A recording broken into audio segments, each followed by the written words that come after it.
And last thing, I guess, is just, as much as possible.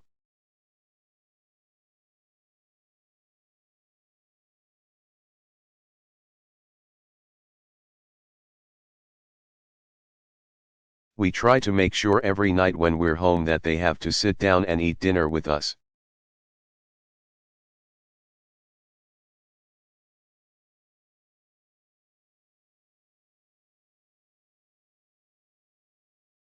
I'm a big believer in not getting the TV trays out and watching the Kardashians.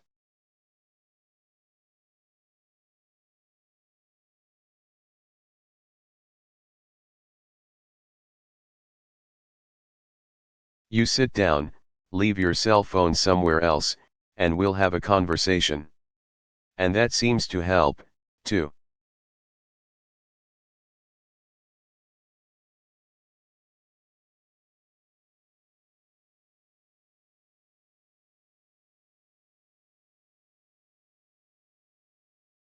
That's all, by the way, me just channeling Michelle.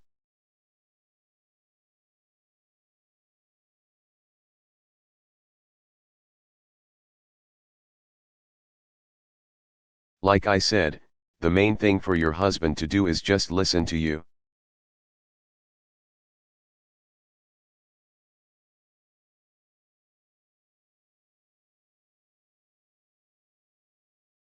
Moderator Perry, that was an excellent question and I know my wife, Jazzy, would agree.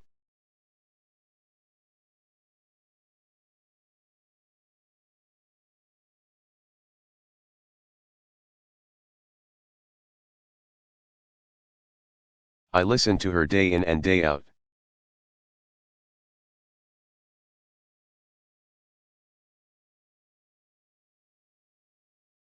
Major Moore, I'll tell him that, sir.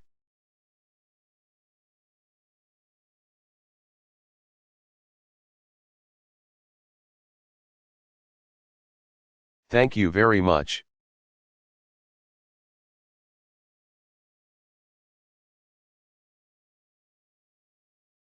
President Obama, thank you.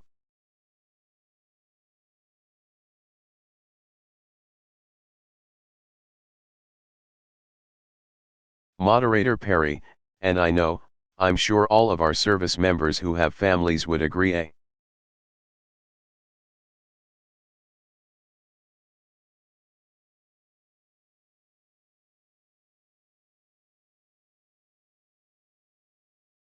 Large part of why we do what we do and how we can do what we do is those loved ones we have at home.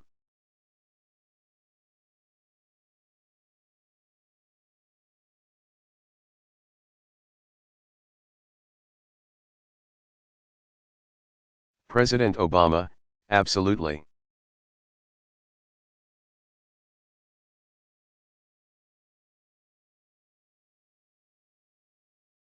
Moderator Perry, I'm sure we all appreciate our family members there.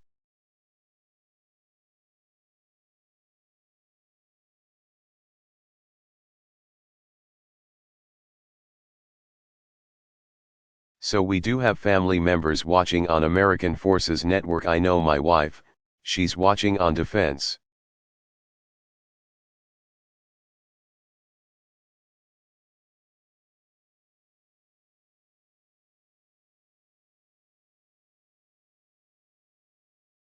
Gov right now with my 2-year-old son and they haven't.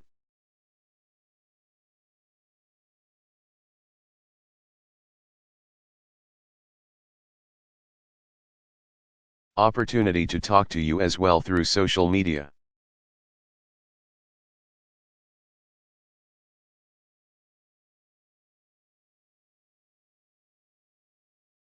President Obama, excellent.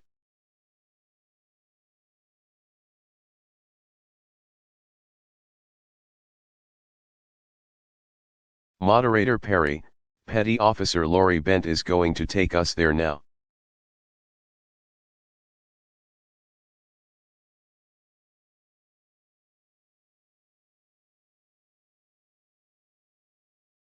Moderator Bent, we are headed online to Facebook.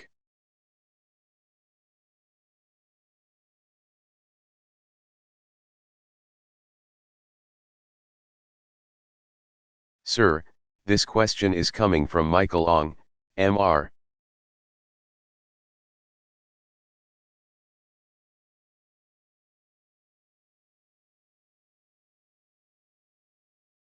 President, how do you keep striving for great accomplishment with a positive attitude?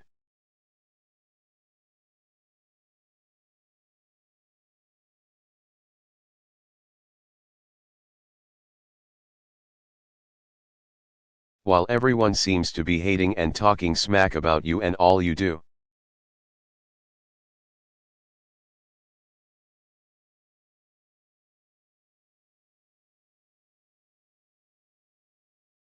President Obama, yeah.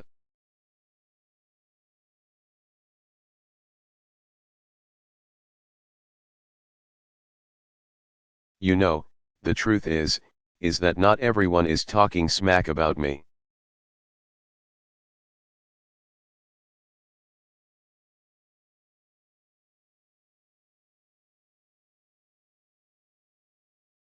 But there is a sizable percentage in Congress that talks smack about me, no doubt about it.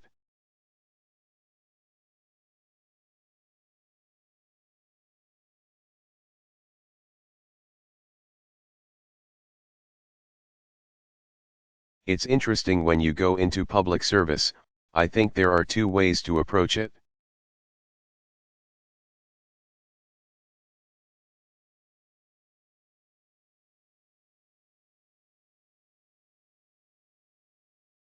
One way to approach it is that you just want to be popular.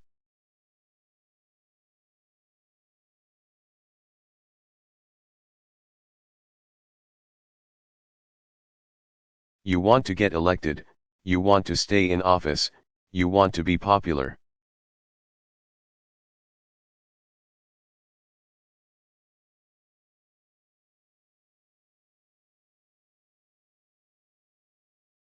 Another way of approaching it is,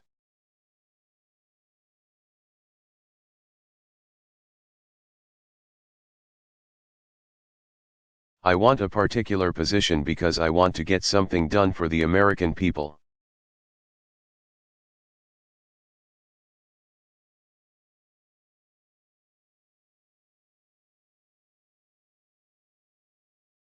And not everything that is right to do is going to be the popular thing to do.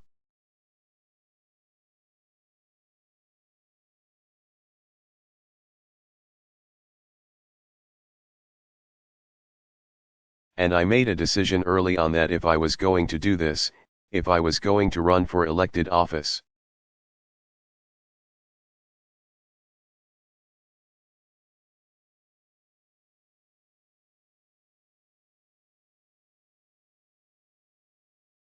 that I had to have some core, some set of beliefs and principles.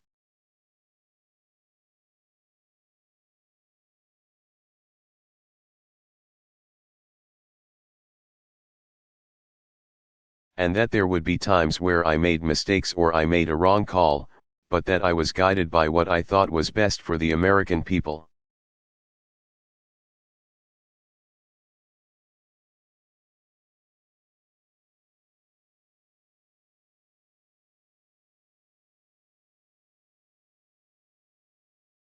And that I couldn't worry about short-term popularity if I was going to do my best.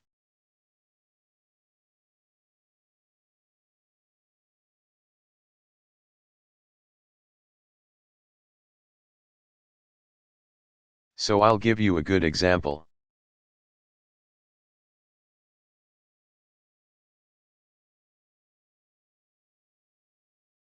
When I came into office, early on, we had the worst financial crisis in our history.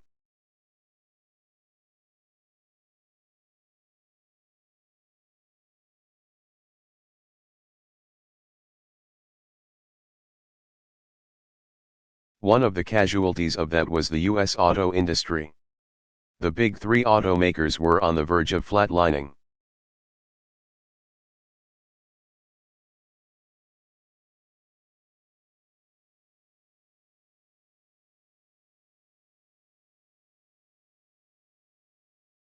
And were getting all these bailouts, but they weren't changing what they were doing.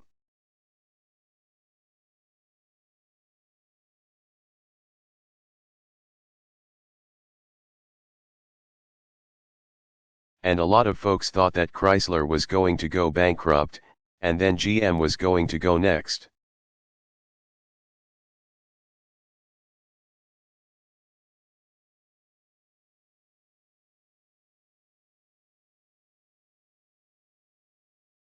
And then all the suppliers would lose out, and pretty soon all we would be able to buy is Japanese and Korean and German cars.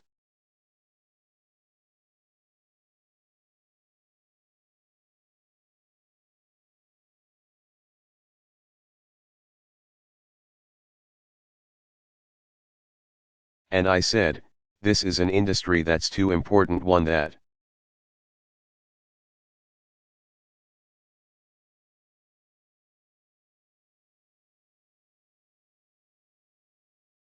we essentially built for us to be able to just let it go.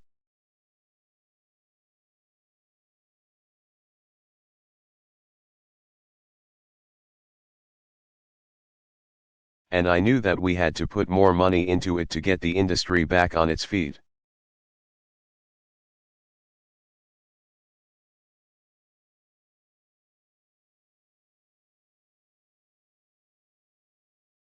But I also knew that we had to force them to make management changes so they could start building good cars and competing again.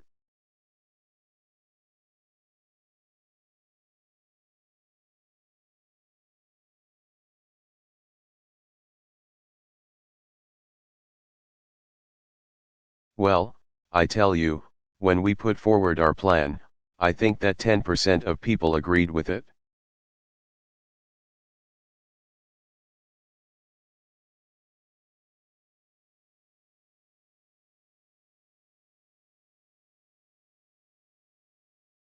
Even in Michigan, I think the overwhelming majority of people opposed it, opposed our plan.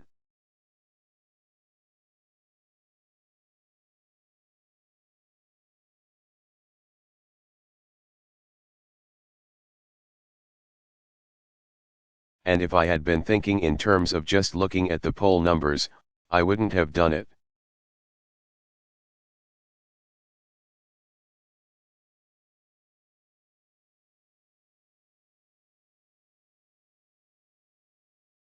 But I looked at the evidence and what I thought was going to be best, and we did it.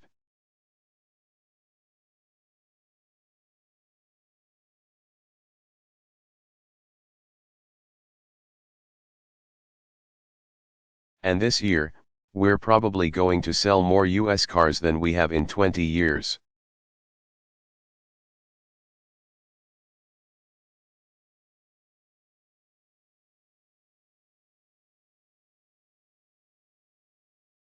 And they've hired back hundreds of thousands of workers.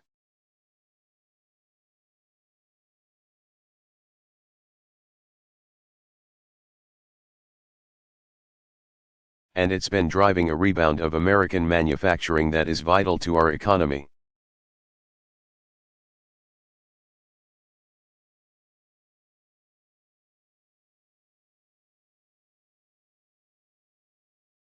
So the longer I'm in this office, the more committed I am to making those calls.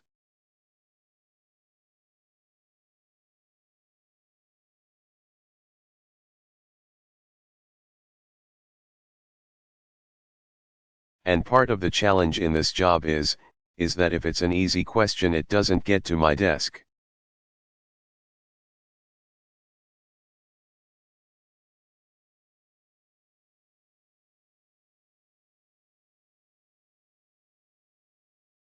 The only things that come to my desk are things that somebody else hasn't been able to solve.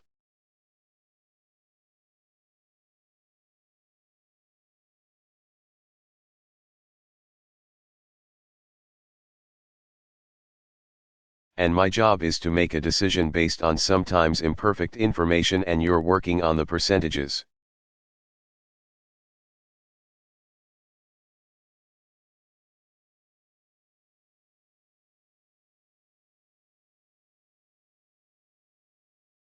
When I made the order for us to go in and get bin Laden at that house in Pakistan,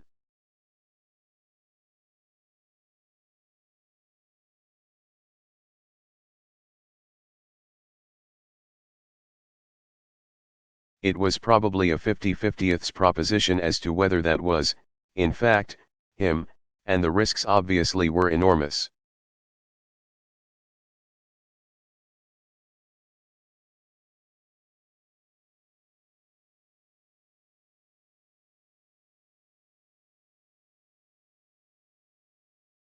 If I had been making that decision based on wanting to avoid risk and not having somebody talk smack about me,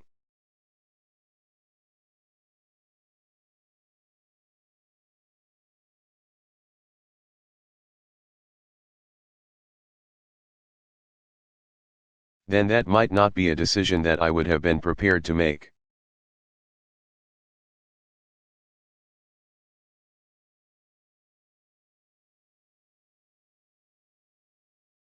And part of this is my own personal faith and prayer.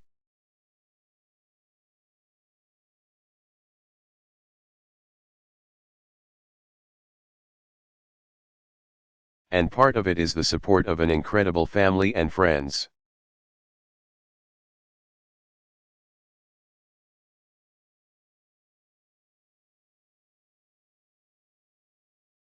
And part of it is seeing the sacrifices that all of you make.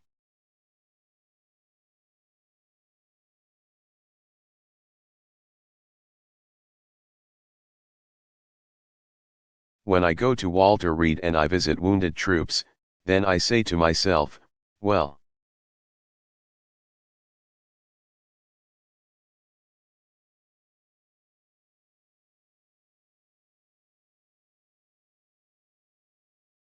I've got to be serious about what I do, and I can't be worrying about poll numbers or what cable TV says.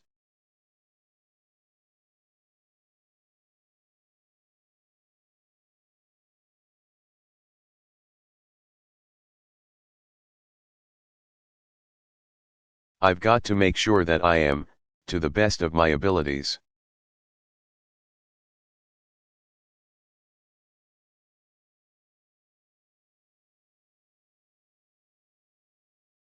Making the decisions that I think are going to be most important for American prosperity and American security over the long term.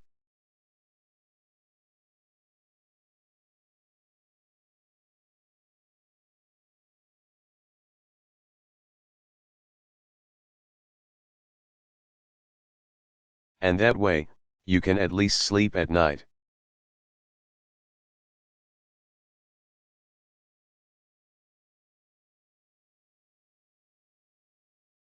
That way when I go to bed, I go to bed easy, because I know that I've made the best decisions I could make.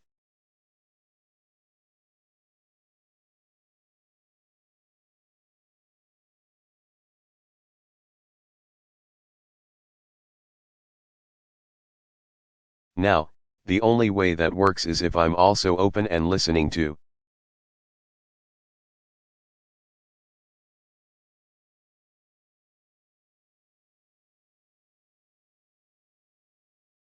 See if the decisions I made were the right ones. Is it working?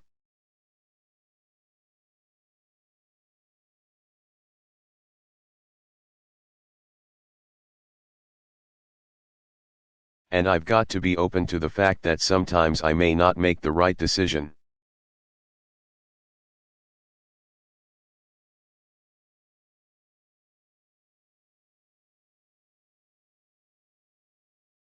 And I'm willing to correct it.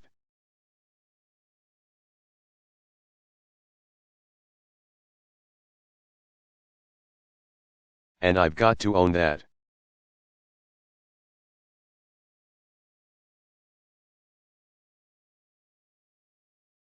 And that's what I always tell everybody in the White House.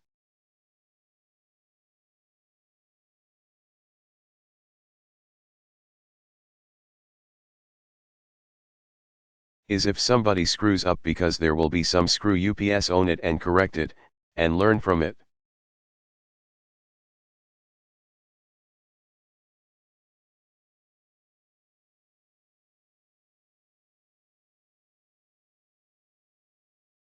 And what applies to everybody on my team applies to me, as well.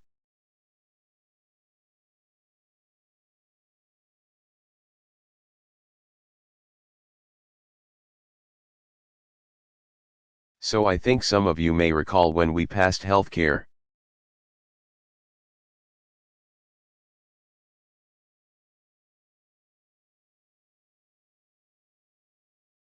Everything was working fine until there was this website that didn't work.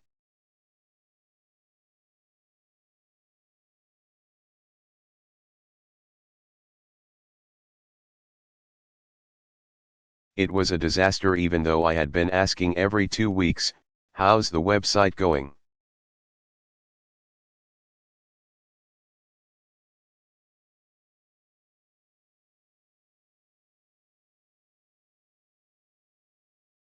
I hope this works.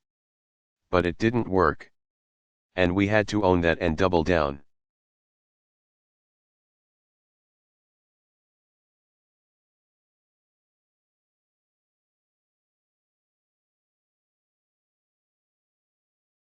And we corrected it in 3 or 4 months, and now 16 million people have health insurance that didn't have it before.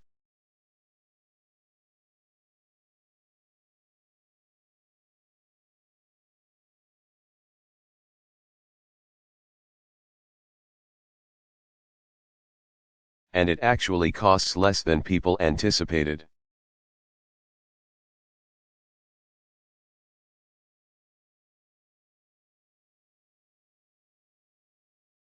It's working the way it should have. But that was a screw up.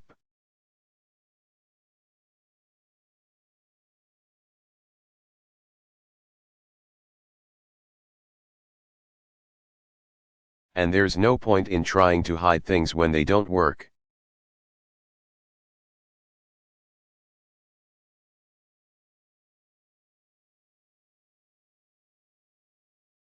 So I guess the last thing I'd say is I tend to just take the long view on things.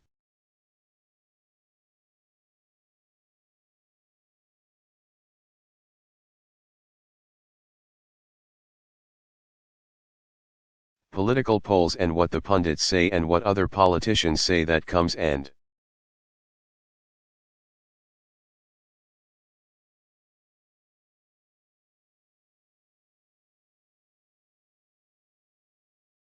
goes. It goes up and goes down. I try to think 20 years from now, when I look back, will people say,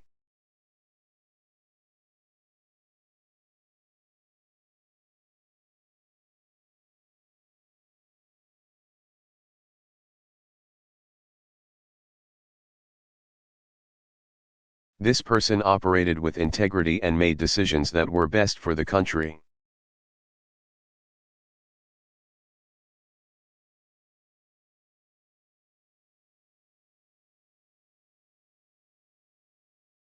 And so far that's working for me, anyway.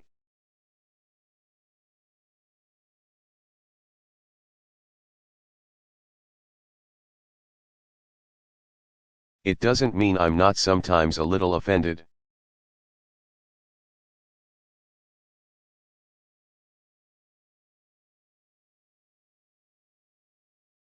That's why I go to the gym, work it off.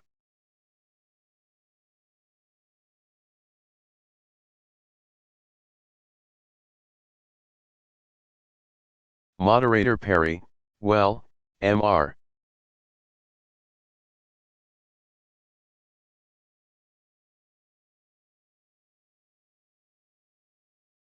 President, your next question. Petty Officer Lori Bent is going to take us overseas.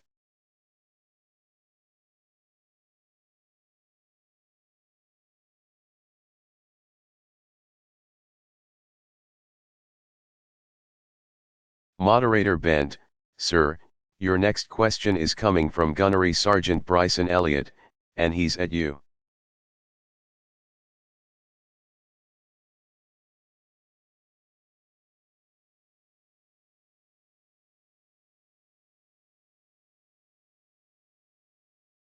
Afrikam Stuttgart, Germany. Gunny, go ahead with your question.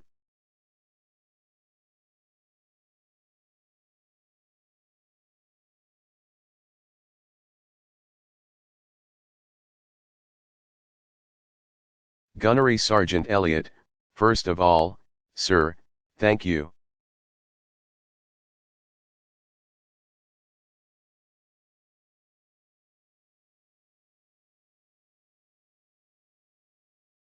Good afternoon.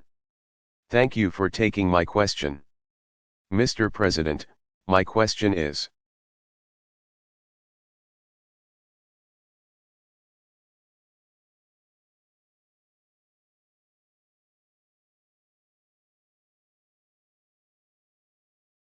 how are military exercises like African Lion with Morocco strengthening the relationships between the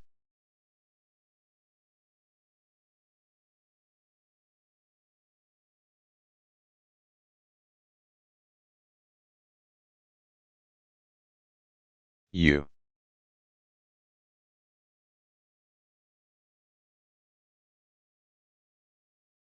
and African nations?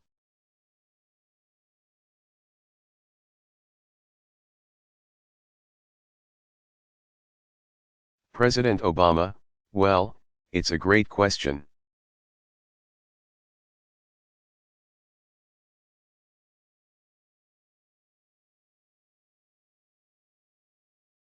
And thank you for your service. Tell everybody at Africom we appreciate them.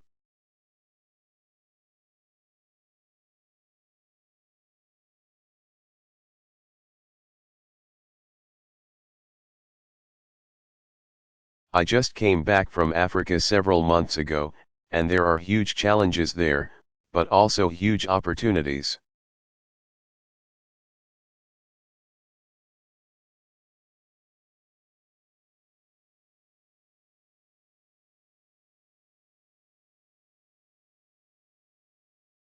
First of all, that's a continent that appreciates America.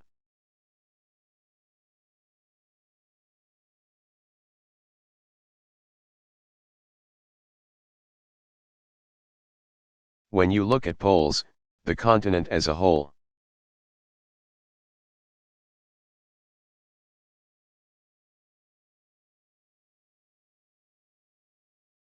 their positive views of America are as high as any other continent in the world.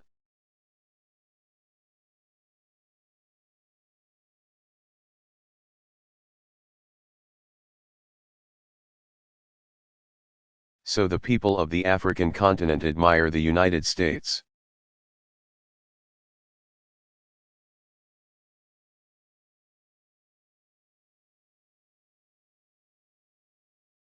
They appreciate our values and our way of life, and there's a real connection.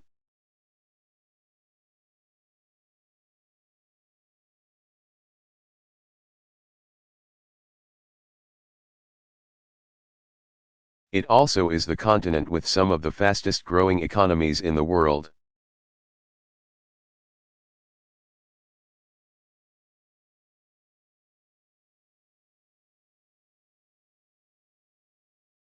I think we tend to have stereotypes about Africa as Ebola and poverty and all this stuff.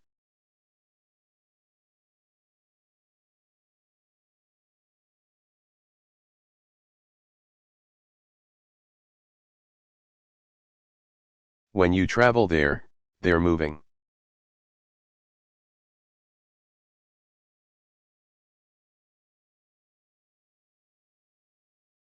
And you go to cities there, and everybody has got a cell phone.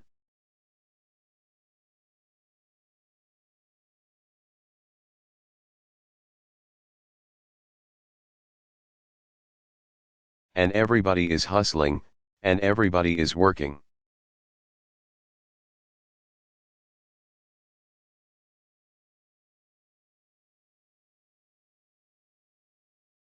And that's going to be one of the great next arenas for economic growth and trade.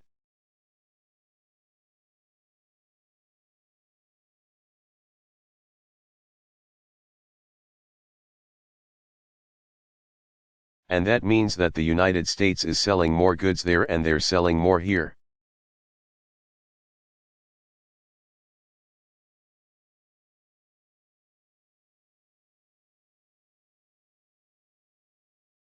And there are enormous opportunities.